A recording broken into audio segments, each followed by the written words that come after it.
These are the components I want to use. Of course, the iPad. It's a standard iPad. Actually, it's an iPad from 2018.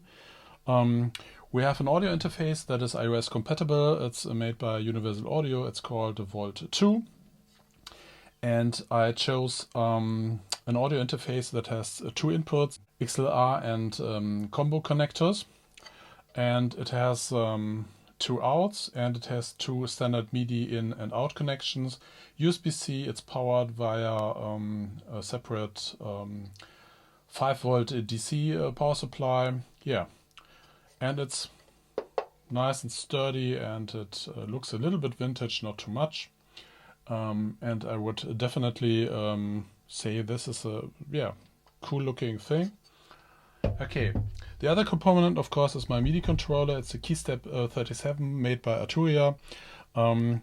It has definitely one of the best keyboards.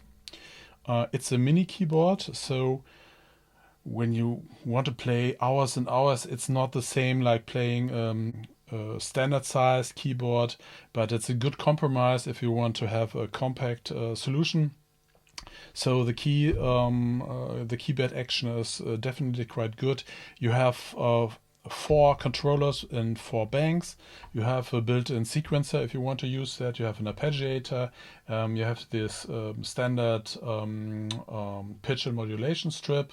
And the advantage of this thing is that it has rectangular edges. It makes it a little bit easier if you have a DIY project, just to integrate it in a DIY case. So before you start, just make some sketches like I did. I had some ideas where I want to put everything, and the first idea was to create it something like that. So that is not the ideal solution here, because you have too many controls, and if you plug an XLR cable in, of course this is not very handy. So my idea was to create something that is in that direction, and of course you want to have it all together and as compact as possible. My idea for the iPad was that it's not integrated like in a cradle, but that I have a case where the iPad is just laying on top of it. Okay, so let's start with the base plate. For the base plate, I use SCADIS.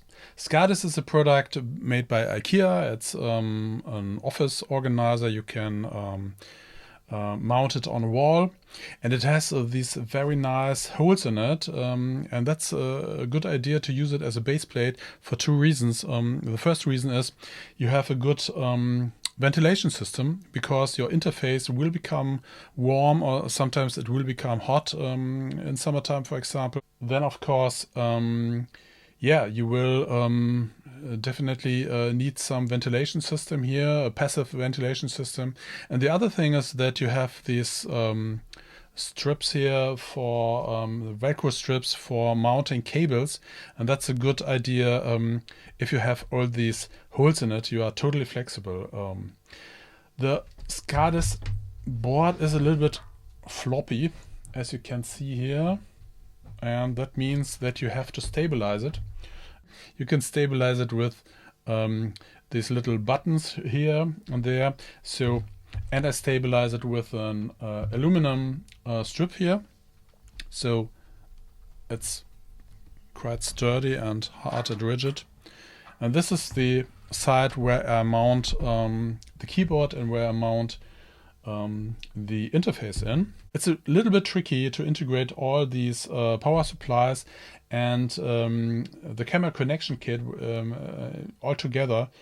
And a good idea is to use a flat slimline multi-plug here. So here I put in all the power supplies, and then I fix it with hot glue. And then the rest of the cables you should manage with these Velcro strips. As you can see here, there are these wooden square strips.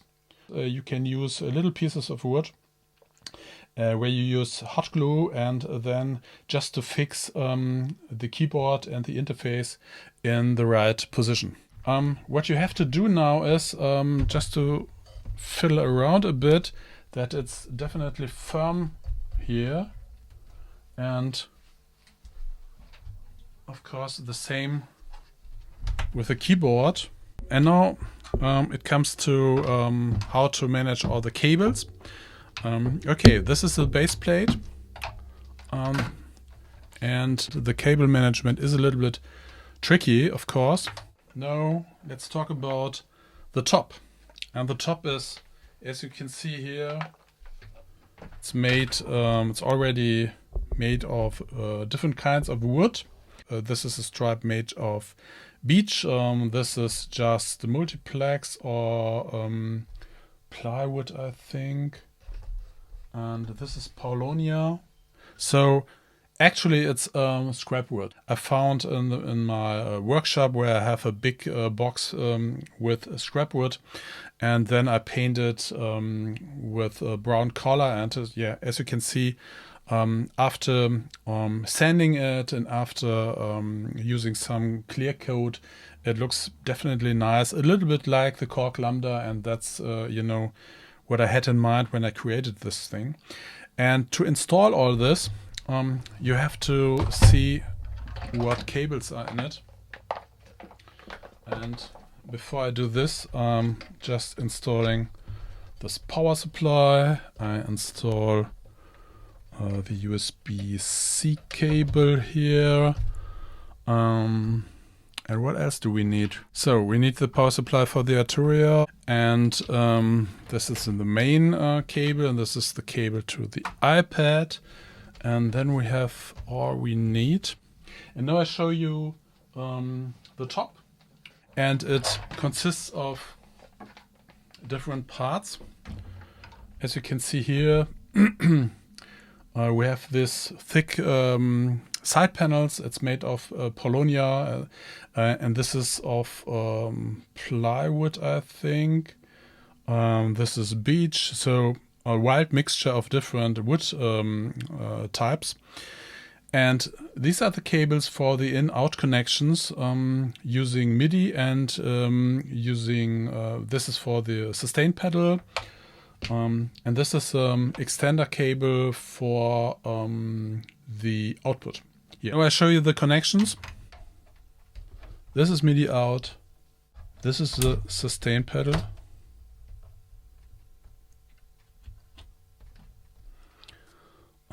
This is MIDI in. It's a little bit too short. This is the in out. So this is the input of the Arturia, and this is the output of the interface. And so with these connections, I have all MIDI connections connected to the backside of my case. So this is the complete installation. I have all the cables plugged in. I have all the power supplies fixed with hot glue. And before you screw it up, you should of course make some testing. And yeah, I'm using my headphones here. At the side there's the headphone input.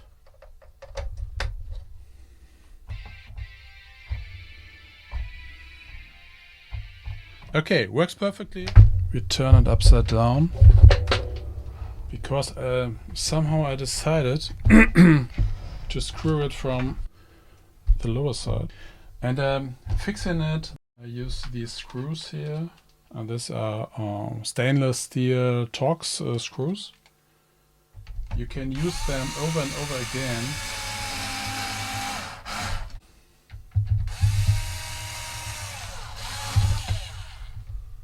The final product is ready to go, and yeah, let's try it out.